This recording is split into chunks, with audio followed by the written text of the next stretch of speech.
Welcome back everyone to the channel. In today's video, I want to share with you a very simple and easy way to save an orchid with root rot at home, yet one that brings very clear recovery results. In today's method, the first ingredient I use is cinnamon powder. I use 1 teaspoon of cinnamon powder mixed with 500 milliliters of boiling water.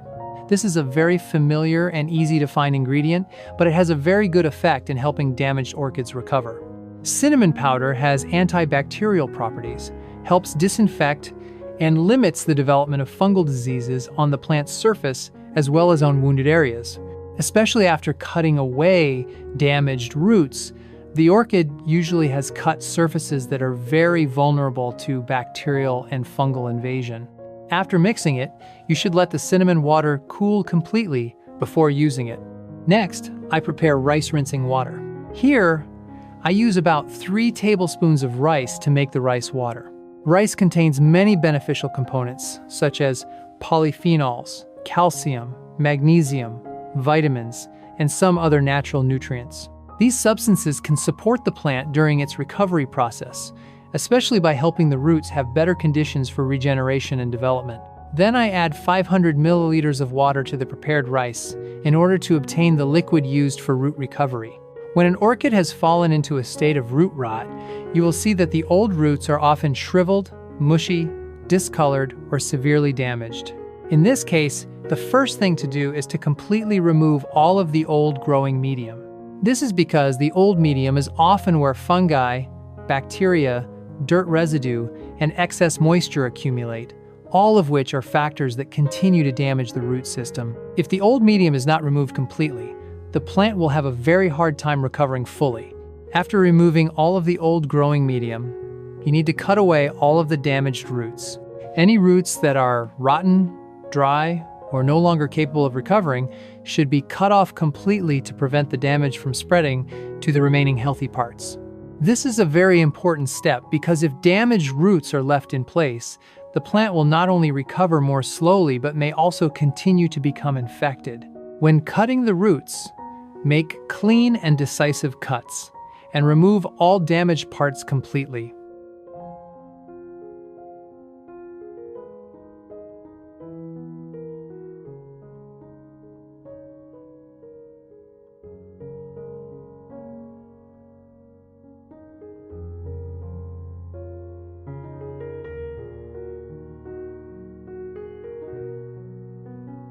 After that, the plant needs to be washed very thoroughly under running water.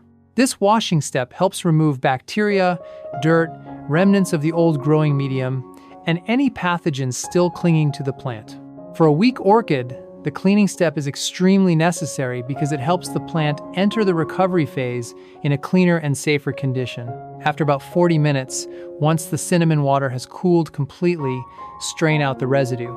The strained liquid can be used to wipe the orchid leaves. This is a very useful step, but many people often overlook it.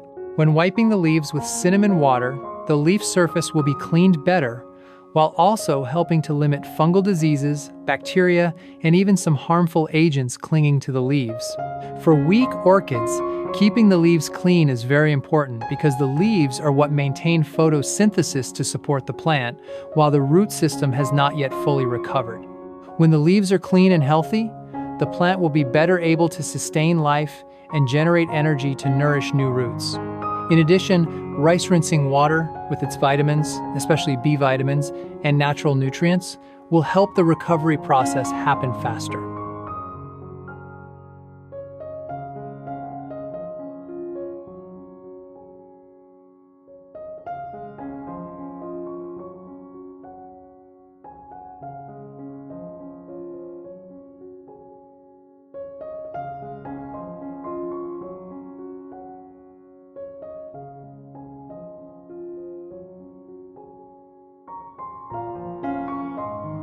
After completing all the cleaning steps, I soak the orchid in the prepared solution for about 30 minutes. Soaking it this way gives the plant time to come into even contact with the solution from the leaves to the remaining root area. This is the stage in which the plant absorbs beneficial components, while also receiving light disinfection support and stimulation for the recovery process. If done correctly, the plant will have better conditions for forming new roots afterward. After soaking, you should not plant it immediately. Place the plant in a cool and airy place for about 1 day so that all the cut surfaces can dry completely. This is a very important step because if you plant it while the cuts are still moist, the plant can easily become infected again and continue rotting.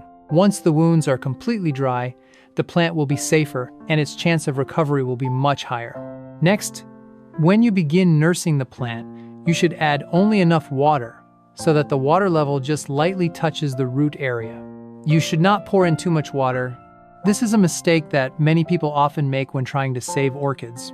They think that a weak plant needs more water, but in reality, an injured root system is very prone to waterlogging.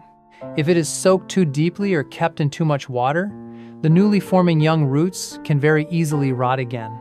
Therefore, only moderate moisture should be maintained so that the plant has the right conditions to recover without excess water. After about 2 months of consistently applying this method, you will see very clear changes in the orchid. The root system will begin to recover more strongly, and new root tips will appear that are healthy, bright white, and developing well. The leaves will also become greener, firmer, and the plant will look much more vigorous than it did at the beginning. This is a sign that the plant has passed the weakened stage and is entering a stable period of growth again. Once the plant has a healthy new root system and the leaves have also recovered well, you can then move it into a new pot. A clean pot together with a new, airy, and suitable growing medium will help the plant continue to develop more favorably in the next stage. Transferring it into a new pot also gives the plant a clean environment, reduces old sources of disease, and creates conditions for the roots to grow even more strongly. As you can see, an orchid with root rot does not necessarily mean it is beyond saving. The important thing is that we stay calm, handle each step correctly, clean the plant thoroughly, remove all damaged parts, and care for it with the right routine during the recovery period. With just a little persistence, you can absolutely help the plant come back to life, grow new roots, and continue developing healthily. I hope this method will give you more useful experience in saving orchids with root rot at home. If you find this content helpful, please remember to support the channel by liking, sharing, and subscribing to follow more new videos. Thank you for watching. I wish you success in doing this and that you will soon save the orchid pots you love. See you again in the next videos.